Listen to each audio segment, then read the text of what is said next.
presented by Ma Kamla Music Maharail. और धर्मेंद्र के कलेजा दिखा दे, मम्मी से आके मिला दे। ओए शर्मा के लड़की फोन कर दिलिए, मम्मी आबे गेली, आइए मम्मी आबे गेली। मेर खा ले लड़की बात सुनु ध्यान लगा, बाज रहल छी अनुमान लगा, लागे ये रात को खेलो हम सुत रहू न झंझमान लगा, ये अलार्म लगा सुत रहू न। सुन हम सपना में देखलो आ लड़की छी, पटना शहर में बहुत नया लगे छी, जींस टॉप के चक्कर हटो आ साड़ी में बहुत सही लगे छी।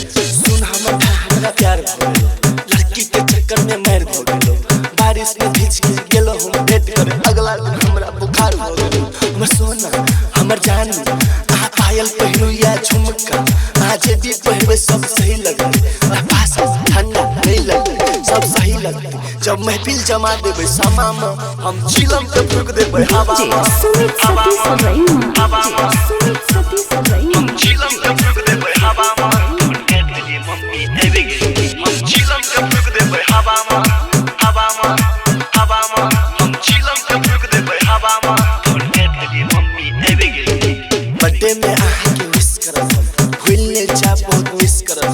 हमरा कोरोना के डर नहीं या, कोरोना रहते तो यो किस करब।